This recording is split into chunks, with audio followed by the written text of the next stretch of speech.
भगवान श्री कृष्ण ने गीता का जो संदेश दिया था उसे अर्जुन के अतिरिक्त संजय और धृतराष्ट्र ने भी सुना था। उसमें भगवान श्री कृष्ण ने कहा था कि सब कुछ पूर्व निर्धारित है, सबको उनके पूर्व कर्मों का दंड भोगना होगा। धृतराष्ट्र के वह बात स्मरण थी। दुर्योधन और दुशासन मुख्य रूप से पांडव और द्रौपदी के दोषी थे। उनके मारे जाने को तो धृतराष्ट्र कर्म दंडों से जोड़ रहे थे, पर शेष पुत्रों की तो कोई भूमिका ही नहीं थी। वह क्यों मारे गए, यह प्रश्न धृतराष्ट्र को कचोटता था। महाभारत युद्ध समाप्त होने पर धृतराष्ट्र ने श्री कृष्ण से पूछा, मैं पैदा अंधा हुआ, मेरे 100 पुत्र मारे गए।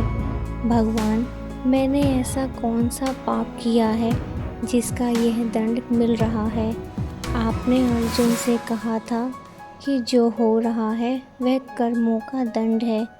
मेरे अंधे होने और 100 पुत्रों के मारे जाने के पीछे क्या कारण है? कृपया मुझे यह बताएं। अपने पुत्रों को खोने की पीड़ा से उबरने में यह काम आएगा। श्री कृष्ण ने कहा, महाराज धृतराष्ट्र, आपने उचित ही सुना था। कर्मों का दंड भोगना पड़ता है, उससे किसी को छूट नहीं है। राजा और समर्थवान लोगों को कर्मों का दंड विशेष रूप से भोगना पड़ता है। ईश्वर उन्हें समर्थवान बनाते हैं तो उनसे ज़्यादा जिम्मेदार होने की आशा रखते हैं। कुछ पाने के लिए कुछ तो देना ही पड़ेगा ना। महाराज, आप इस जन्म में भी राजा हैं, पूर्व जन्म में भी राजा थे, पर आपने कई पाप कर्म किए। धृतराष्ट्र अधीर हो गए। वह बोले, केशव, मैंने इस जन्म में जो किया वह मेरे सामने है। एक राजा और एक बड़े परिवार का मुखिया होने के नाते मुझे वही उचित लगा। पूर्व जन्म का रहस्य जानने को उत्सुक हूँ। कृपया वह रहस्य खोलें कि ऐसा कौन सा पाप था कि मैं अंधा भी हुआ, 100 पुत्र भी गंवाए। भगवान श्री कृष्ण ने धृतराष्ट्र को पूर्व जन्म की याद दिलानी शुरू की। उन्हें पूर्व जन्म में लेकर गए। भगवान बोले, महाराज धृतराष्ट्र, पिछले जन्म में भी आप एक राजा थे। आपके राज्य में एक तपस्वी ब्राह्मण रहते थे। ब्राह्मण के पास हंसों का एक जोड़ा था जिसके 4 बच्चे थे। ब्राह्मण को उनके हंसों से अपने संतान के जैसा लगाव था।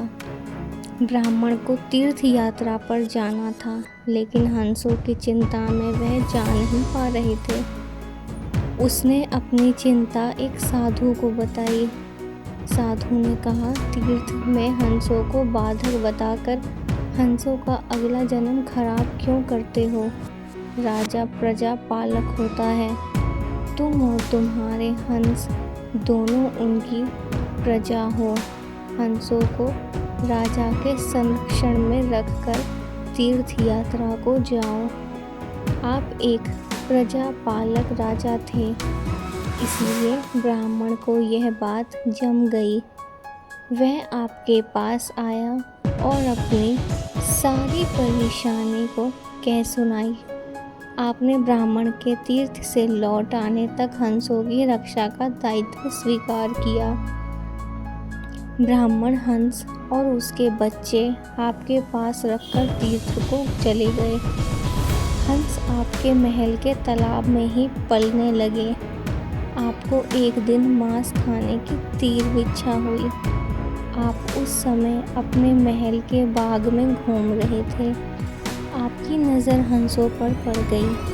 आपने सोचा, सभी जीवों का मांस खाया है, पर हंस का मांस आज तक नहीं खाया। इसका स्वाद आखिर कैसा होता होगा? आप इसी विषय पर सोचते रहे और हंस का मांस खाने की इच्छा तीव्र होती चली गई। इस इच्छा अब पराकाष्ठ पर पहुंच गई और आप खुद को रोक नहीं पाए। आपने हंस के 2 बच्चे भूनकर खा लिए। उसका स्वाद आपकी जीवा को लग गया। हंस के एक एक कर 100 बच्चे हुए। आप सबको खाते चले गए। अंत हंस का जोड़ा संतानहीन होकर दुख में मर गया। कई साल बाद वह ब्राह्मण तीर्थ यात्रा से लौटा और आपके पास आया। उसने आपसे अपने हंसों के बारे में पूछा। हंस तो आपके लोभ की बलि चढ़ चुके थे। प्रजा पालक राजा यह कैसे कहता कि उसने अपने प्रजा की संपत्ति को चुपके से लूट ली। इसलिए आपने ब्राह्मण से कह दिया कि हंस बीमार होकर मर गए। ब्राह्मण दंपत्ति आप पर पूरा भरोसा करता था। उसने आपकी बात मान ली और विलाप करते घर चले गए। महाराज धृतराष्ट्र, आपने हंस के बच्चों को खाकर और फिर झूठ बोलकर एक साथ कई अपराध किए। वह सुनिए, आपने तीर्थ यात्रा पर गए उस व्यक्ति के साथ विश्वासघात किया जिसने आप पर अंधविश्वास किया था। आपने प्रजा की धरोहर में डाका डालकर राजधर्म भी किया, राजधर्म भी नहीं निभाया। जीवा के लालच में पड़कर हंस के 100 बच्चे भूनकर खा गए जो आपके पास आश्रय के लिए आए थे। इस तरह आपने उस असहाय का वध किया जिसे आपने आश्रय दिया था। यह बहुत बड़ा पाप है। हे राजन, इन घोर पाप कर्मों का आपको दंड मिला है। जैसे आपने जीवा के लालच में हंस के 100 बच्चे मारे, वैसे ही आपके 100 पुत्र हुए लालच में पड़कर मारे गए।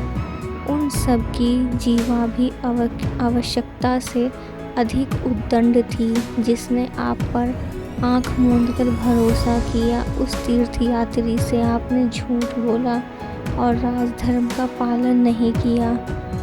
कोई आँख मूंदकर विश्वास करे तो उसका विश्वास कभी नहीं तोड़ना चाहिए। इसी विश्वासघात के कारण आप अंधे और राजकाज में विफल व्यक्ति हो गए। श्री कृष्ण ने कहा, सबसे बड़ा छल होता है विश्वासघात। आप उसी पाप का फल भोग रहे हैं। तो दोस्तों, आपको आज की कहानी हमारी कैसी लगी हो हमें ज़रूर बताना। हम आपके लिए और अच्छी अच्छी कहानियाँ लेकर आते रहेंगे। और जल्दी से जाके चैनल को सब्सक्राइब कर लीजिए जिन लोगों ने अभी तक नहीं किया है।